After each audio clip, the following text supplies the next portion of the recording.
Buenas tardes. Agradezco a los amigos y colegas de todos los países que se han adherido a esta entrevista para escuchar un tema tan importante como es la función de la lengua.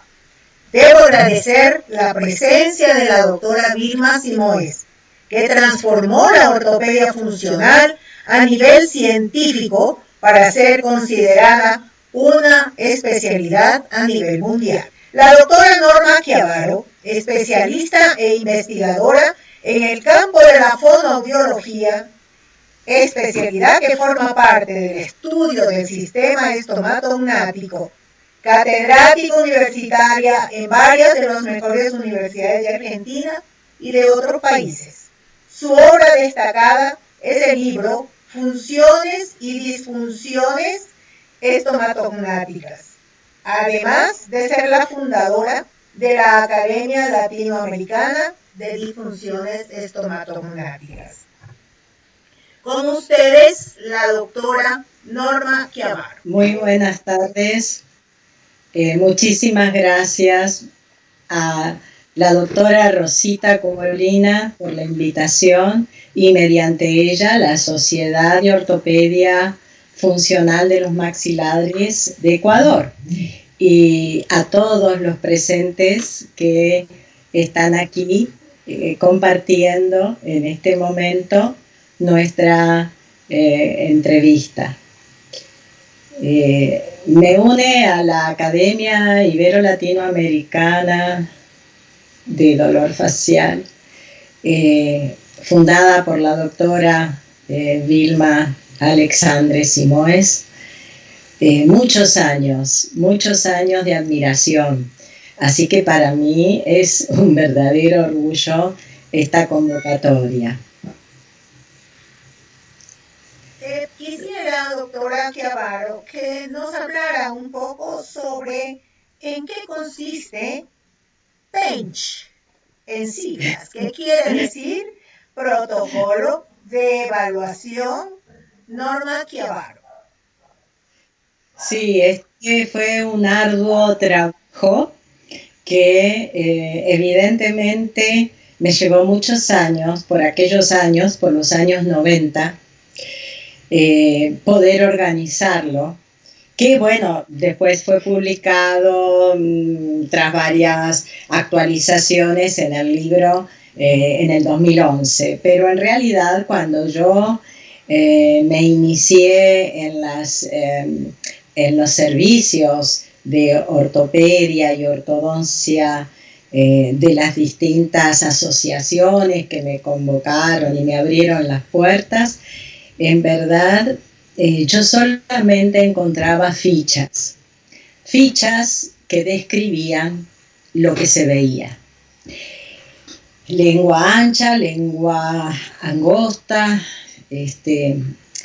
y yo venía de una formación muy integral a partir del estudio del lenguaje, porque venía de trabajar, haber participado desde la época mía estudiantil, desde los años 70, en los primeros centros de rehabilitación que se organizaron en el país, y yo sabía que la funcionalidad era muchísimo más compleja que describir solamente una estructura.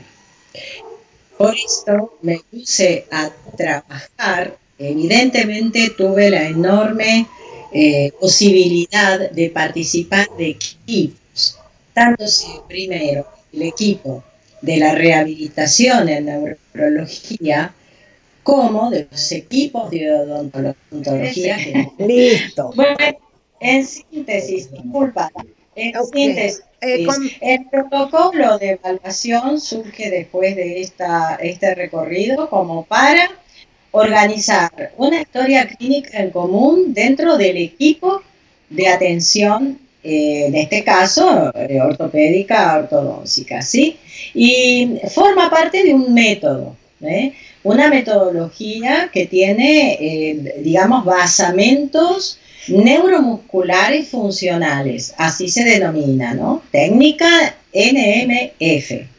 Bien, Así que es eso, la formación y organización de una historia clínica interdisciplinaria, con un área muy importante de desarrollo de fonoaudiología, claro. La primera pregunta que vamos a analizar sería: ¿la lengua tiene que ver algo con la postura del cuerpo?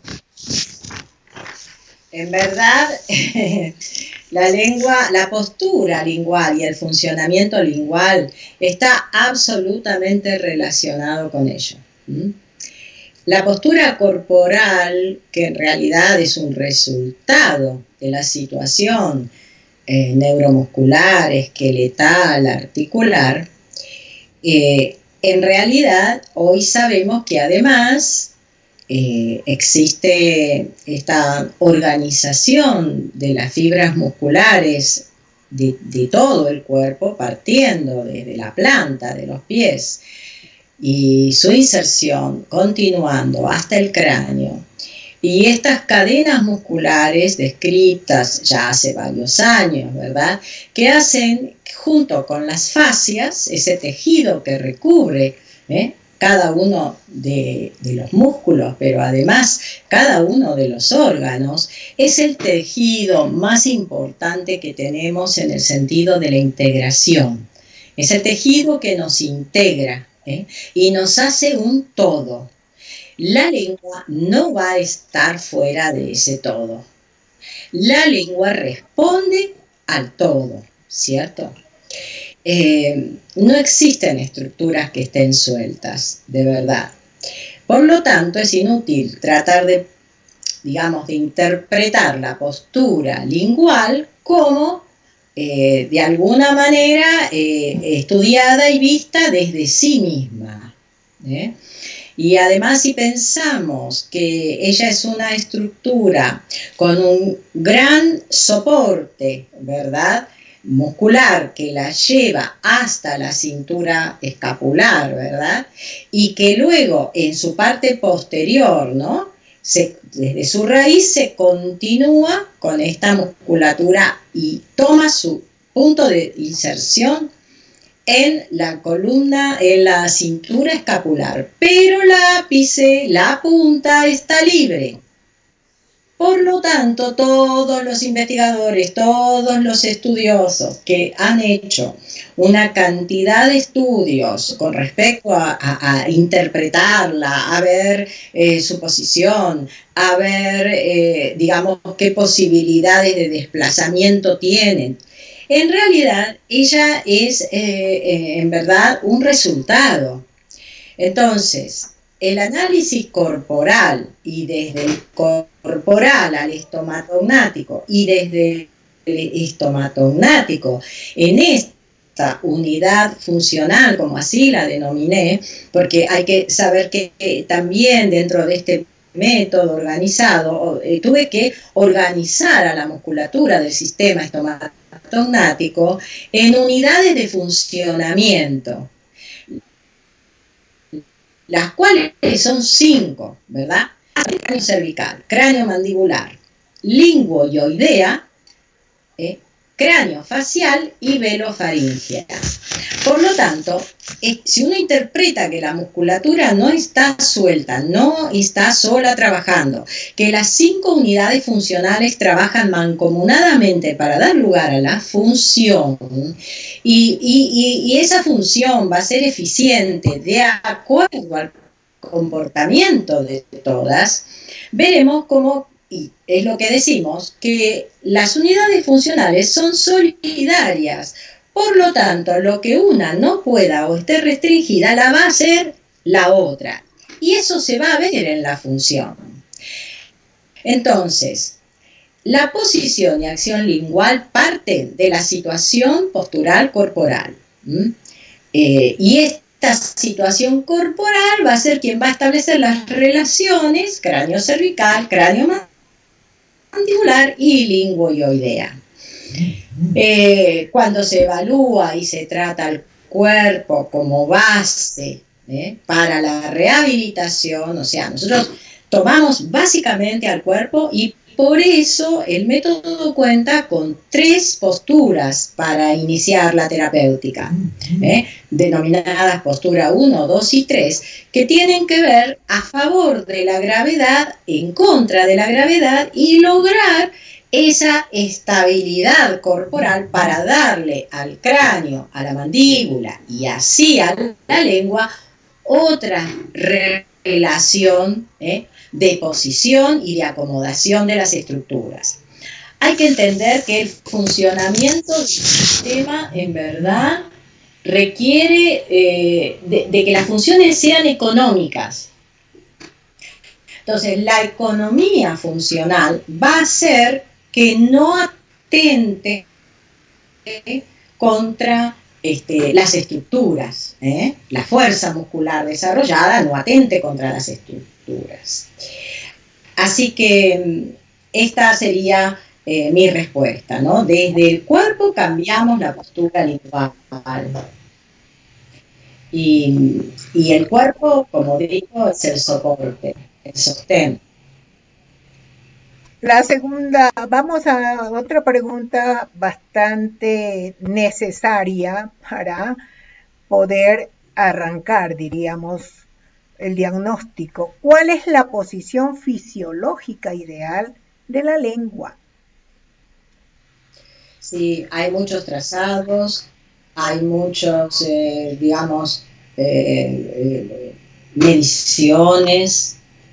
Nosotros utilizamos esas mediciones. Tuve el gusto de acercarme al trabajo de la doctora Vilma con su análisis cefalométrico, ¿no es cierto?, de la lengua, que me parece excelente. Es una manera a la lengua y además de tomarla ella misma y de medirla, hace la relación, ¿verdad?, con mandíbula, con yoides y con la tercera vértebra cervical. De esta manera tenemos una ubicación espacial de la lengua interesante como para que nos informe, ¿verdad?, como estudio objetivo. Ahora bien, si yo tengo que decir dónde debe estar la lengua, vamos a ver desde la posición, ¿no es cierto?, o ubicación que la lengua, sabemos que ella ocupa la cavidad bucal, ¿sí? El ápice o tercio anterior va a estar en contacto con la zona de la premaxila, y en la cara lingual los incisivos superiores. Ahora, el tema es el dorso. El dorso en sus caras laterales va a estar en contacto con las caras linguales de las piezas dentarias. Un poquito más, ¿verdad?, fuerte. Medio, hable un poquito más fuerte, doctora. Ha seleccionado, ¿no? El dorso anterior, medio, inferior. El dorso medio es muy interesante porque el dorso medio no está en contacto con el maxilar, ¿verdad? El dorso medio responde a lo que Gerard Onders definió como el espacio vacío. Y ese espacio vacío, que debe ser de alrededor de 10,22 milímetros, marca que nosotros debemos tener una libre que produzca un vacío, ¿verdad? También, digamos, en cuanto a la ubicación, hay una medición del punto subepiglótico a la base del cuerpo mandibular, que debe ser de 11,8 milímetros. Y bueno, con estas mediciones ya terminamos de ubicarla en lo que respecta al dorso lingual. La base o raíz va a estar en contacto con el velo de paladar. Y esto es muy importante porque no depende solo de ella, depende del largo y la extensión del velo. Entonces tenemos que saber que base de lengua y velo de paladar deben permanecer en contacto. ¿Para qué? Para poder realizarse el disparo de la deglución en el momento que se produce el paso a la cavidad faríngea. Entonces, para que esta caja digamos, donde, o sea, la ubicación de la lengua va a depender de que esta caja tenga un sellado anterior y un sellado posterior. Es decir, tiene que haber presión negativa. ¿Para qué? Para que la deglución se dé en fisiología. Para que no existan fuerzas exageradas atentando contra las piezas dentarias. Para que esa función sea económica y de esta manera esa función sea eficiente. Así que mientras esta caja, que debiera ser cerrada, en donde debe existir presión negativa, no se encuentre de esta manera, nosotros vamos a tener los desvíos. Vamos a encontrarnos con las alteraciones, evidentemente, primero que nada, la ventilación, ¿no? La ventilación nasal debe ser prioritaria para poder establecer que esta cavidad bucal pueda estar perfectamente cerrada en reposo y la ventilación, por supuesto, pase por la vía aérea superior. Y ya sabemos que esto es lo que modela el maxilar superior. Yo no estoy diciendo nada extraño. El tema se complica a la hora de el tratamiento, ¿no es cierto?, el abordaje específico, la aparatología que ustedes van a pensar en implementar, y lo más importante en ese sentido sería que siempre se respetara una altura, ¿no es cierto?, que permita ese cierre anterior. De lo contrario, este juego de presiones, porque dentro de la cavidad bucal tenemos una presión negativa y la presión positiva que pasa por la vía aérea superior. Por eso, nuestro objetivo primario en toda rehabilitación, ¿no es cierto?, funcional, es justamente poder hacer que cada órgano, ¿verdad?, que cada órgano cumpla con su función. Entonces, cavidad nasal, respiración, ventilación, para tener una buena ventilación pulmonar. Y cavidad bucal, caja cerrada. Entonces, la lengua no pesa, no cae al piso de boca, esa complicación permanente que ustedes observan, ¿no?, en la lengua baja, que baja el yoides, que se estudia la posición del yoides, y acá yo me tengo que recordar y mencionar a la querida doctora Graciela Porta, ¿no?, que fue de las primeras especialistas que comenzaron a realizar los trazados cefalométricos aquí en Argentina, y fue una gran amiga, y con ella estudiamos esto, y el objetivo era ver dónde estaba la lengua, dónde estaba el yoides, y luego ella me decía, ¿y yo qué voy a hacer con esto, no? ¿Qué tengo que hacer una vez que tengo todas estas medidas? Entonces, allí surgió el estudio de los espacios funcionales, porque estamos viendo una estructura que se relaciona con una cavidad en la parte posterior. Esa cavidad puede estar libre u ocupada. Doctora Chiavaro, por favor, si puede subir el volumen de la voz. Ah, ¿cómo no? ¿Cómo no? Me acerco un poquito más. Eso. Está bien. Entonces, esas cavidades deben estar despejadas para que la posición de la lengua sea la correcta. Si yo tengo por detrás una hipertrofia, una amigdalitis, evidentemente la posición va a cambiar porque ella no entra dentro de la cavidad por una relación, ¿no es cierto?, de espacio. Y por el otro lado, algo absolutamente importante en la evaluación de la morfología lingual, evidentemente es si hay o no un ápice libre.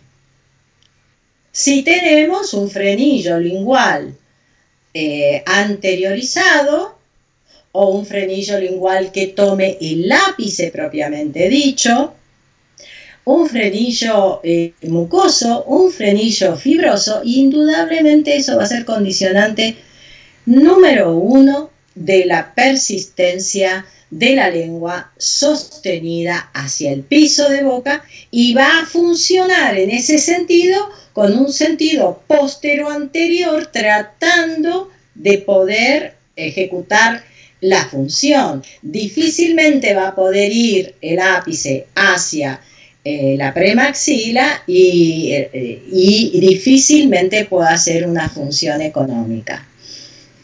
Evidentemente hay distintos grados de frenillo, eso da para muchísimo de desarrollo, ahora no es el momento. Quizás estoy respondiendo con esto a algunas preguntas, ¿verdad?, que pueden haberlo hecho, ¿no? Así es.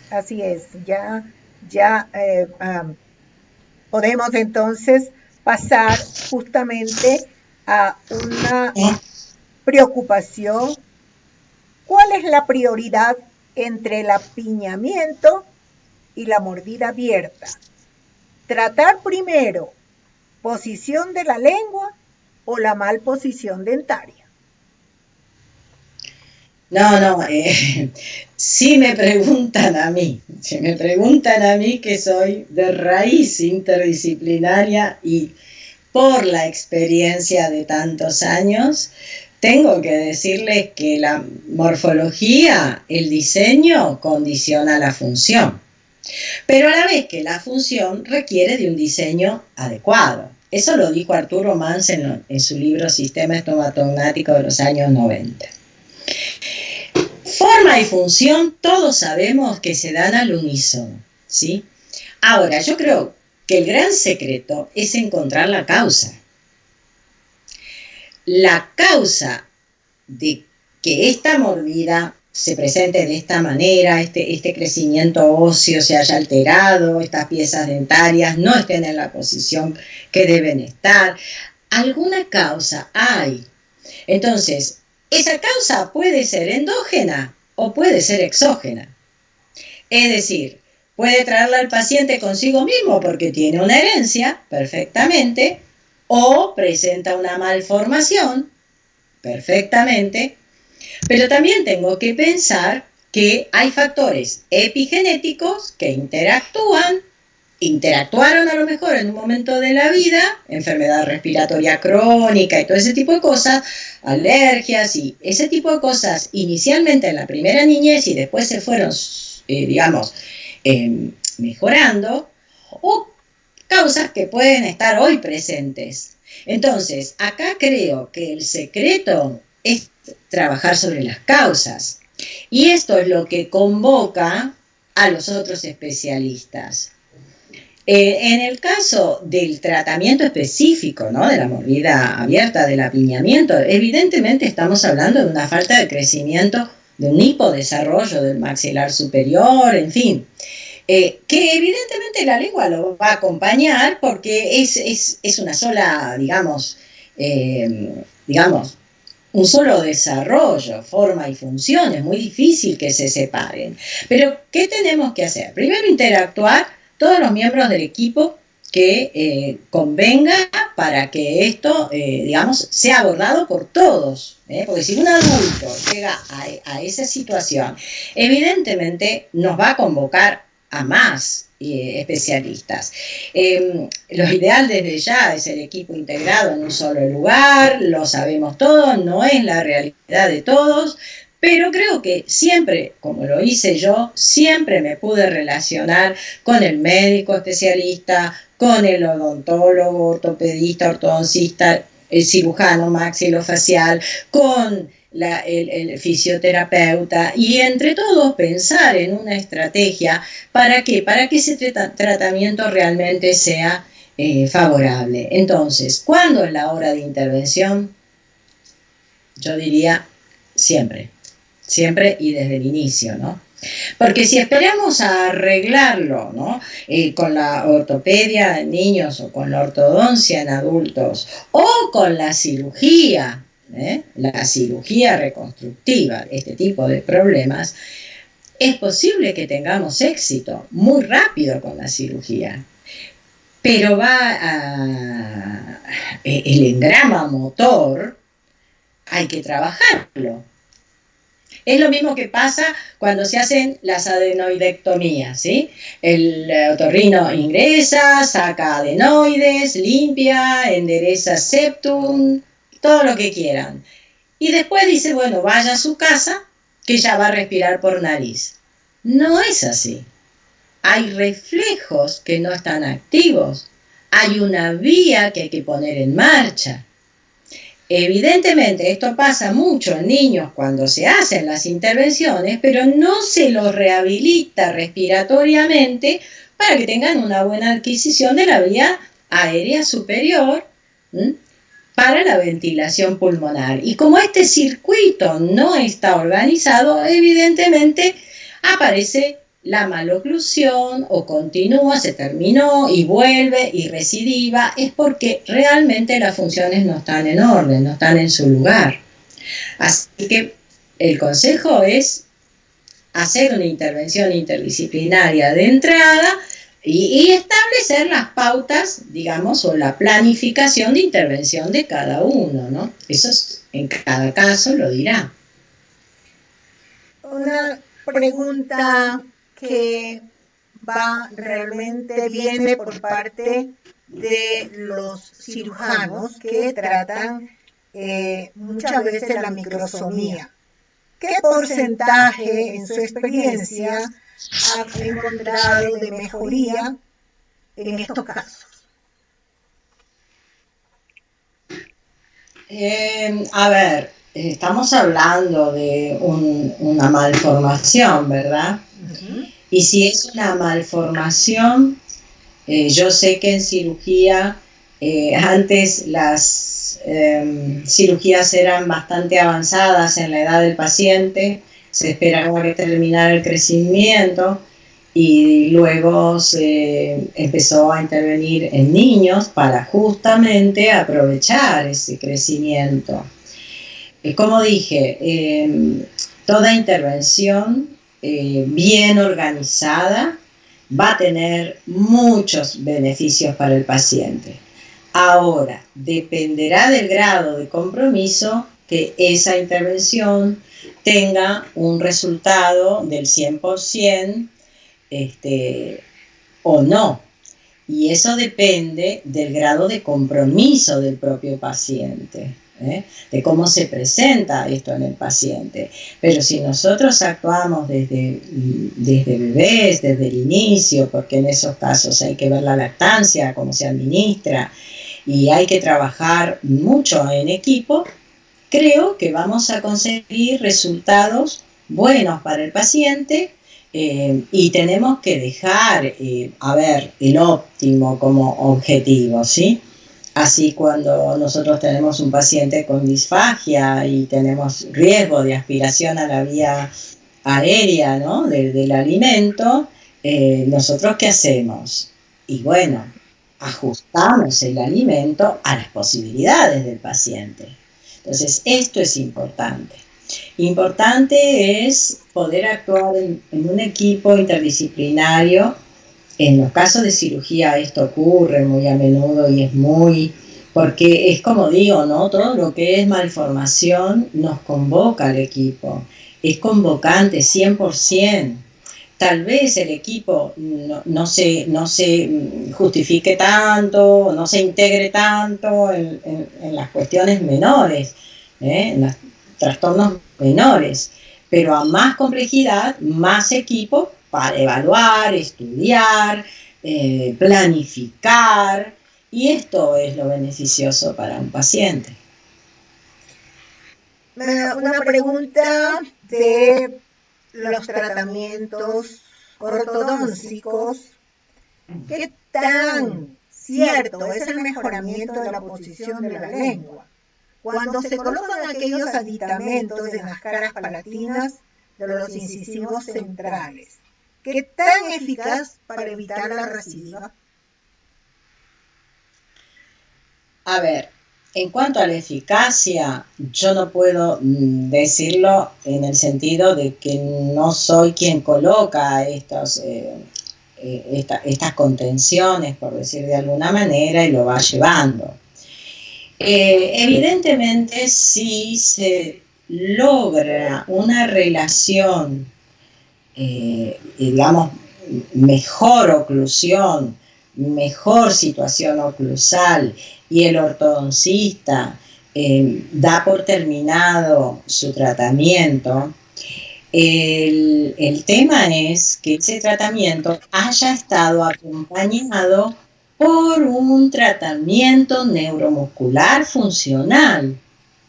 ¿Por qué? Porque cuando él termina sus objetivos ortodóncicos, ya el paciente va a contar con otra mecánica funcional.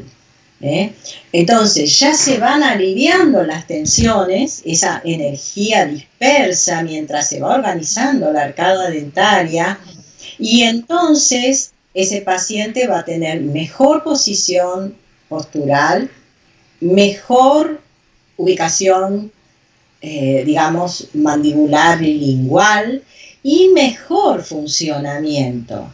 Por lo tanto, el alambre o la contención no va a ser realmente necesario. Si ese paciente tiene organizada su funcionalidad, ¿sí?, y no tiene movimiento de desplazamiento en cada deglución, ¿no?, póstero anterior, con el empuje anterior, tratando de volcar las piezas dentarias nuevamente. Claro, lógicamente, si el paciente está rehabilitado, no lo va a tener, porque hay que saber que la deglución no es un hecho de un mal hábito. La deglución es una distorsión, la deglución atípica, ¿verdad?, es una distorsión del eje de movimiento de la musculatura específica que tiene que actuar para que sea una deglución que no ataque, como digo, y no estabilice contra las piezas dentarias. Entonces, evidentemente, las contenciones son necesarias cuando no está organizado en el paciente las funciones vitales. Básicamente, respiración, deglución, masticación. En casos de clase 3 muy severa, ¿qué porcentaje tiene de injerencia la lengua para el mejoramiento en el cambio de dirección del crecimiento de la mandíbula? Bueno, tiene mucha relación. Primero tengo que saber si esa clase 3 es genética. ¿Qué edad tiene el paciente? Si es un niño en crecimiento, hoy en día bastante bien se lo va llevando para frenar un poco ese crecimiento. Segundo, si es un adulto y ya la distorsión se dio, depende del grado de distorsión, nosotros vamos a poder mejorar evidentemente la situación lingüoidea,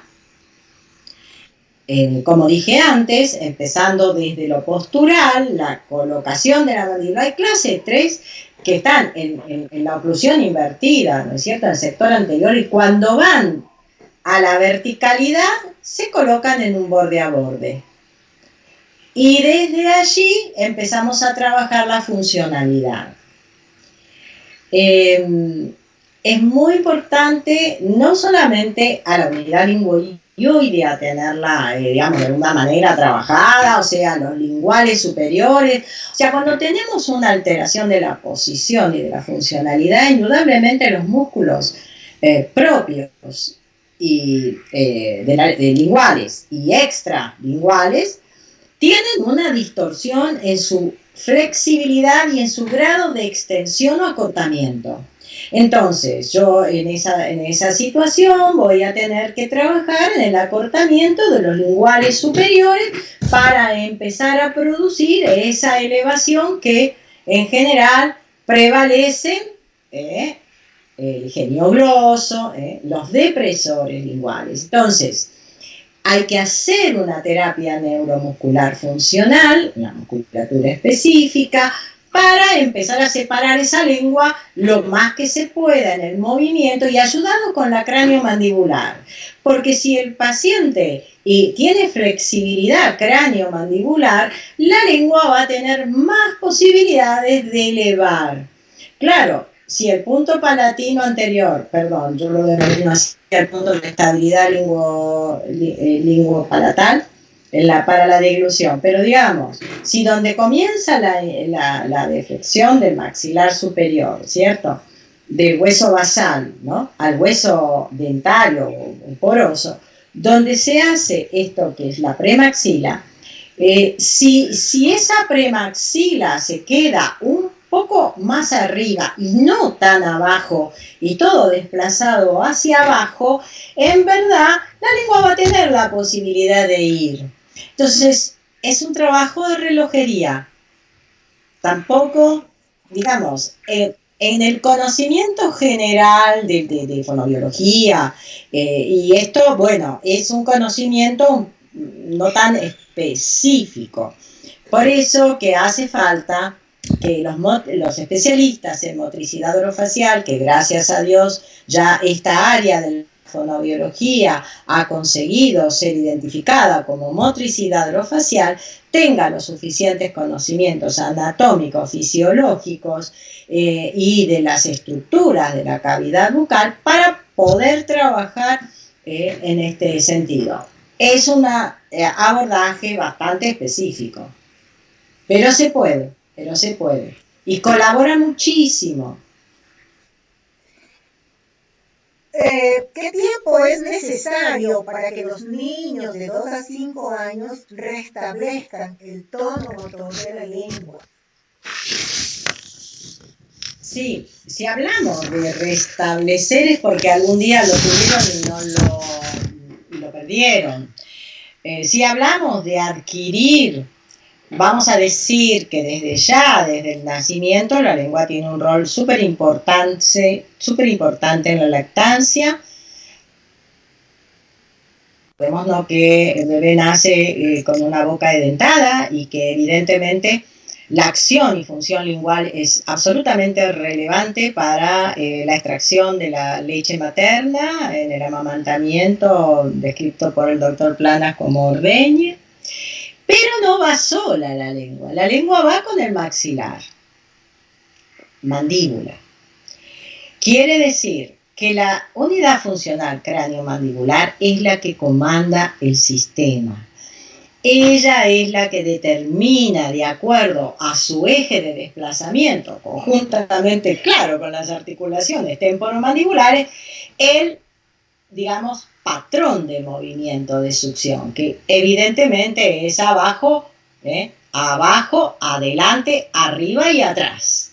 Ahí en el libro que tienen allí a disposición en el sitio www.normachiavaro.com, donde lo tienen accesible porque está como ebook, van a ver la descripción que hago del desplazamiento mandibular en la deglución, digamos en una dentición ya completa, y el desplazamiento en el lactante. Pero volviendo a la pregunta, esta lengua que tiene tanta acción durante la lactancia, luego al erupcionar las piezas dentarias y juntamente con el cambio de movimiento mandibular, no tanto propulsivo, sino vertical, esta lengua va a ir cada vez más a una evolución de la deglución, abandonando la succión.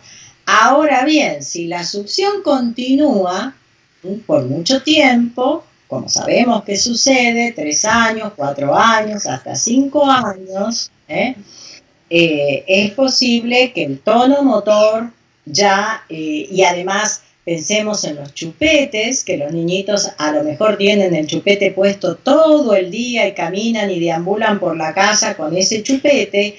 Todo eso, por supuesto, que hace que cambie, que disminuya ese tono lingual. Pero lo que más afecta, además de estos chupetes o succiones prolongadas, es la respiración por vía bucal. Es cuando la naricita está tapada, cuando hay mocos permanentes, cuando no hay higiene nasal, y cuando entonces la boca se transforma en la vía de oxigenación. Por supuesto que la lengua tiene que bajar en su posición y desaparecer en cuanto a la acción, porque la que prevalece es la función respiratoria.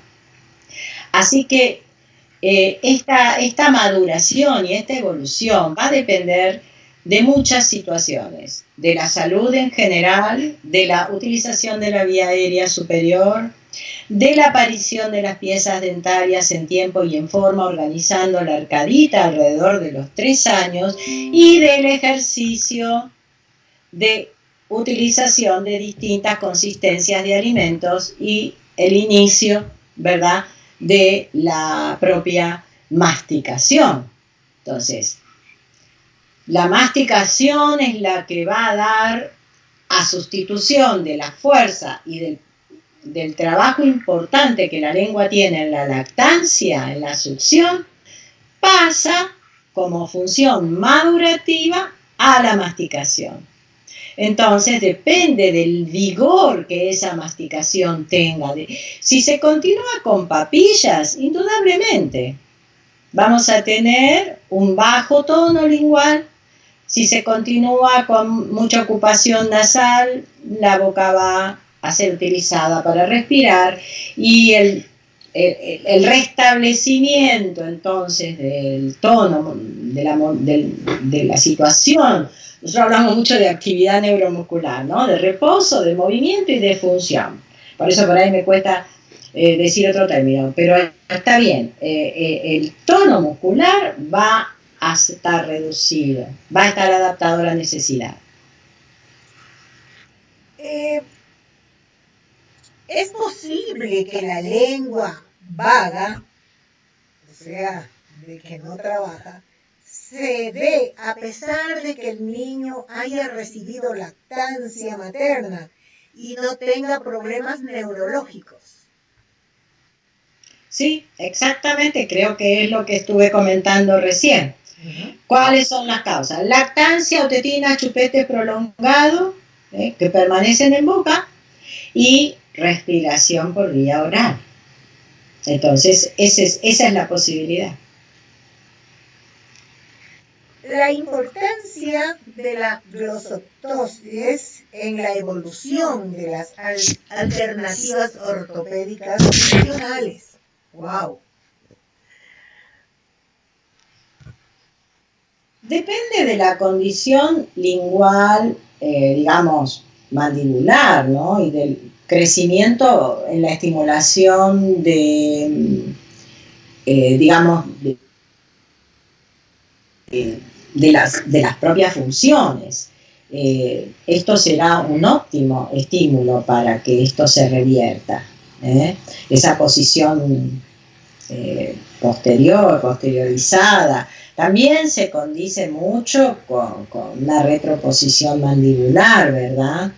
Entonces, en ese sentido, el trabajo conjunto creo que es lo que va a dar el resultado. Pero, como digo, tiene que ser un abordaje neuromuscular, ¿sí? Y funcional.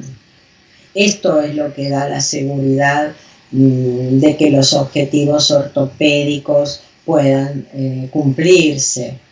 Y la coordinación de estos activadores, ¿no? Que la aparatología siempre es un activador, y la coordinación de la acción muscular y funcional adaptado a eso.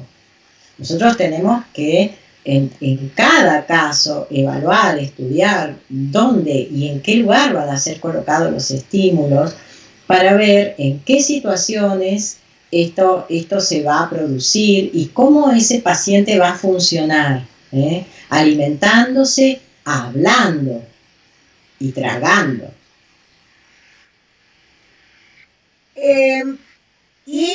Esta pregunta, en niños con síndrome de Down, ¿desde cuándo deben empezar este tipo de terapia?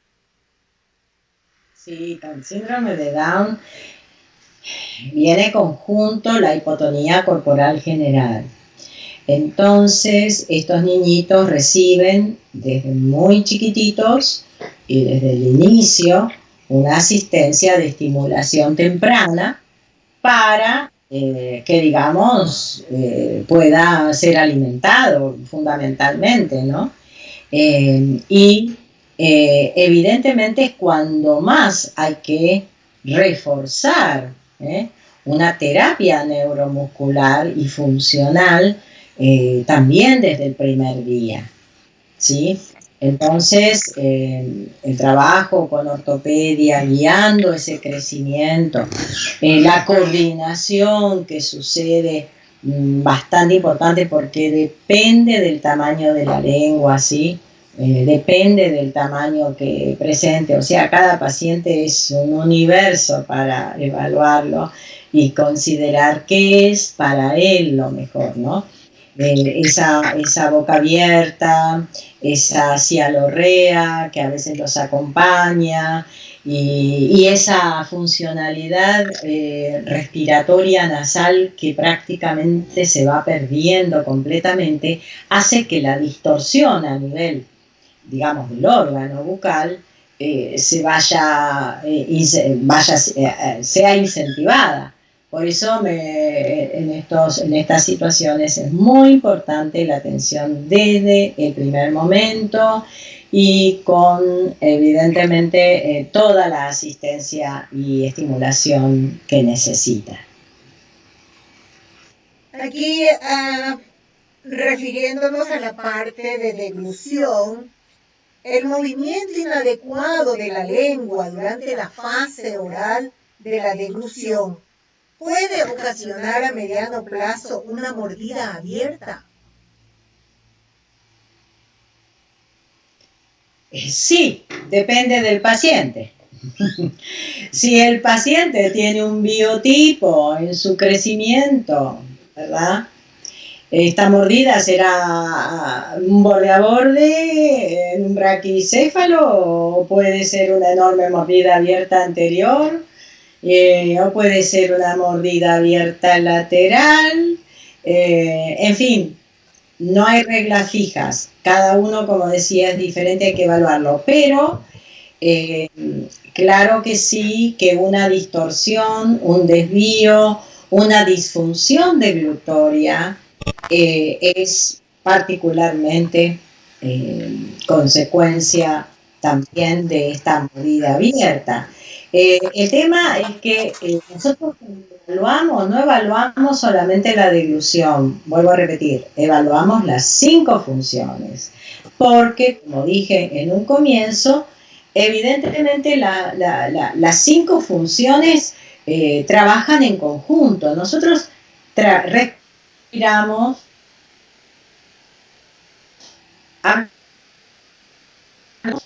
tragamos,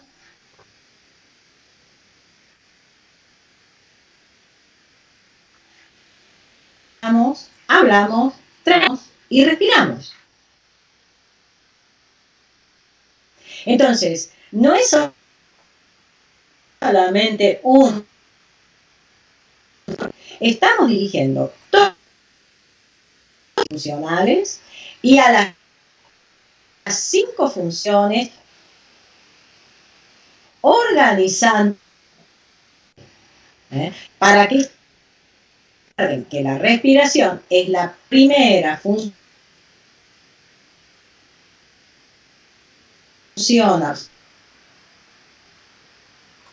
absolutamente necesaria para que se den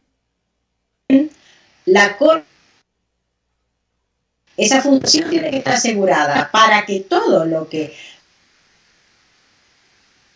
lo bucal nos permite, ¿no? Digamos, tragar, masticar, que sería la ingesta propiamente con lo que sobrevivimos, y hablar y comunicarnos. Eso yo denomino siempre y me gusta así. Nosotros estamos atendiendo funciones vitales, funciones vegetativas, funciones neuro que ejercemos Por lo tanto, a pesar de ellas mismas para que no ingerimos alimentos, no estamos atentando verdaderamente, y estas funciones atentan contra la salud. Porque la salud es un concepto muy amplio, pero implica bienestar, salud orgánica. Eso implica bienestar. Así que cada una de estas estructuras participan de las funciones, las estructuras bucales, y cuando una función como la deglución atípica o disfunción deglutoria, como ahora la llamamos, la disfunción deglutoria puede traer distintas consecuencias, ¿verdad? Entre ellas, sí, el atentado contra las piezas dentarias y las, digamos, y la cavidad bucal, ¿no? Doctora, vamos a la segunda parte y a todos nuestros seguidores nos den unos 2 minutos para continuar con esta conferencia. Doctora Chiavaro, no se desconecte. Regresamos al aire en 2 minutos exactamente.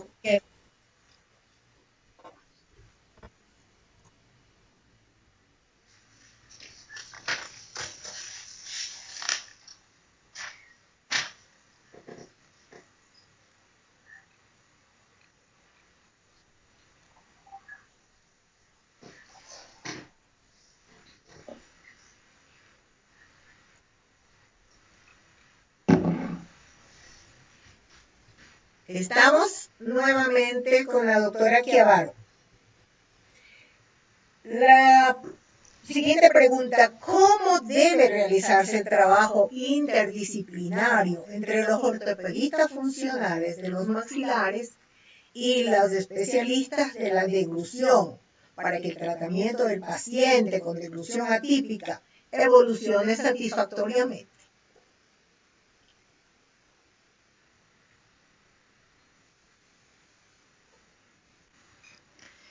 El estudio del caso tiene que ser conjunto.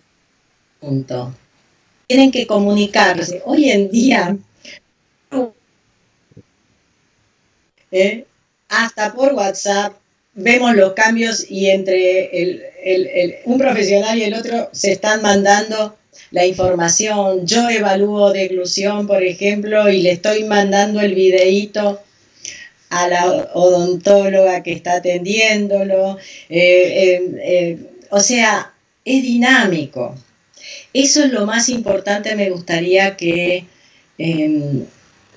dejarles este mensaje, ¿no? La comunicación interdisciplinaria, si bien no estamos en un equipo, en un mismo lugar, pero miren, tenemos la maravilla de las conexiones. No tengan miedo, nadie va a hacer lo que le compete al otro, todos vamos a ir en el camino del restablecimiento para tener éxito profesional para nosotros y éxito nada más ni nada menos que en el paciente.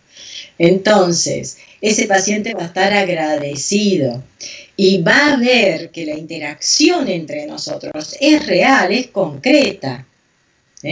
Entonces, nos manejamos con el informe escrito, por supuesto, después uno elabora ese informe, lo pasamos por mail, vemos los detalles, pero hasta en la propia clínica, ¿no? Ir mostrando los cambios hacen que el otro participe y entonces, entre todos, vamos organizando ese complejo importante que implica la rehabilitación, ¿no?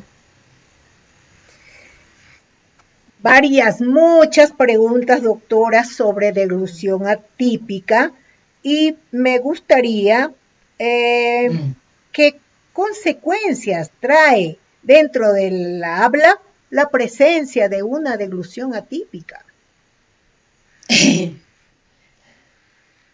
Es lo mismo, es lo que dije hasta ahora, porque el problema es que pensamos que las funciones están separaditas, cada una en una caja diferente.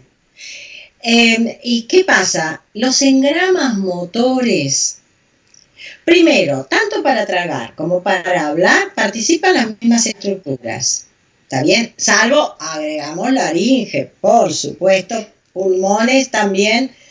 Y bueno, actividad neuromuscular de los músculos específicos respiratorios, diafragma, intercostales, o sea, tórax. Todo lo que está en el tórax. El habla es muchísimo más complejo, digamos, tiene otras connotaciones. Pero en relación a la deglución y dentro de la cavidad bucal, son los mismos órganos que lo ejecutan. Entonces, es patrones de movimiento cráneo-mandibulares y linguoioideos permanecen iguales, son los mismos. Entonces, no es que para tragar va adelante y para hablar va a ir fácilmente para arriba, no. En general, vemos el ceseo, vemos el rotacismo, que la lengua no sube, que se sustituye. Esos son los trastornos, digamos, más simples del habla, que tiene que ver con la producción fonética. Pero no son tan simples si uno empieza a profundizar en cómo es la fisiología de cada fonema. Entonces, habla, masticación, deglución, repito, forman parte, se ejecutan con las mismas estructuras y responden a patrones neuromusculares de movimiento y desplazamiento. Aparte de los problemas de la articulación, ¿qué otras funciones del sistema estomatognático pudieran verse alteradas por la presencia de una deglución atípica? Es esto lo que digo, claro.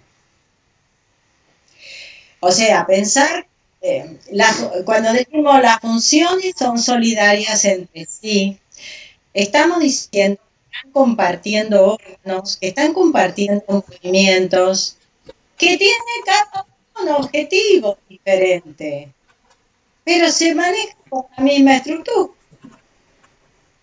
Y ahí está el secreto. Y es por eso que no podemos tratar una deglución atípica suelta. Necesito ver la actividad y necesito entender dónde estuvo la causa de este desvío. No se trata el desvío por sí mismo, en sí mismo. Se trata la causa como base sustento de la producción. Doctora, tenemos aquí una pregunta. En una fisura palatina en bebés, ¿qué recomienda con motricidad orofacial? Si yo les contara que estaba dentro de la cirugía del bebé, con mi cabeza arriba de la cabeza del doctor Guillermo Trigo, cuando reconstruía un paladar. Esas vivencias no se me van a ir nunca más. ¿Por qué? Porque cuando llega el paciente para la atención o cuando voy a tomarlo para la atención, sé perfectamente qué tipo de desplazamiento se realizó y qué posibilidades va a tener esa musculatura específica que fue llevada a un lugar, fue insertada en ese lugar y voy a hacerla trabajar. Entonces, las fisuras palatinas son como la ruptura del sistema. Pero se puede, y se puede muy bien. Nosotros tratando a los bebés y a los niñitos prelinguales, o sea, antes de que comenzaran el habla, nosotros lo vamos llevando y realmente esos niños adquieren una voz no rinofónica porque trabajamos mucho con la emisión del soplo por vía bucal, trabajamos mucho, o sea, con todas las limitaciones que la estructura nos presenta, pero tenemos otros registros propioceptivos, ¿sí? 1. Auditivos. Dos, importantísimo, la audición, la generación del sonido con una buena proyección, con una buena resonancia, aún en paladares abiertos en adultos. Tengo enorme cantidad de registros de casos donde es increíble cómo no tienen rinofonía. Y eso es nuestra técnica de aplicación específica que hace que ese soplo expiratorio vaya por la vía bucal. ¿Y qué les digo si es la craneomandibular la que manda también? Entonces, es importantísimo tratar a los pacientes desde recién nacidos en el caso de malformaciones y construir con esas estructuras que él presenta la mejor funcionalidad. Lo que usted está recibiendo por su exposición, doctora, no se lo puede imaginar. Qué opiniones tan hermosas para su persona. Bueno, mil gracias a todos que están allí. Dicen que una exposición muy clara, que han aprendido muchísimo, que es un conocimiento generoso, muy generoso de su parte, el haber sido tan sencilla en enseñar tanto conocimiento. Así que quisiera pasar a unas últimas preguntas. ¿Existen problemas de lenguaje si no se corrige la mordida? A ver, nuevamente la pregunta. ¿Existen problemas de lenguaje si no se corrige la mordida? Aspecto fonético del habla. Eso, yo creo que se está... Porque el lenguaje es una estructura superior que tiene desde ya mucho más, bueno, en otro plano, no más complejas, en otro plano, ¿no? El retardo de adquisición del lenguaje es otra cosa, pero, hablando de eso, muchas veces mis colegas trabajan mucho con los trastornos neurolingüísticos hoy en día. Siempre les digo, acuérdense que ese niño también respira, ese niño también se alimenta. No descuiden las funciones, no descuiden porque cuando él tenga que comunicarse necesita tener la posibilidad, ¿verdad?, de poder expresarse y de que comunicación y de que ese habla sea inteligible también. Y incluso que su alimentación tenga un buen procesamiento, la ingesta esté asegurada, en fin. Primero que nada, las funciones vegetativas. No, sí. Tengo 1:23. Bueno, 1:27, exactamente, 1:27. Con las fallas, bueno. Así que no, ya tenía preparado para darle los agradecimientos, pero de todas maneras, entre tú y yo, no te puedes imaginar el agradecimiento que tengo. Ya vas a ver todas las personas que se comunicaron y todo lo que hablaron sobre ti. Estoy muy agradecida. Finalmente, Normita, todo se regularizó. Al comienzo, como siempre, todos nos ponemos nerviosos.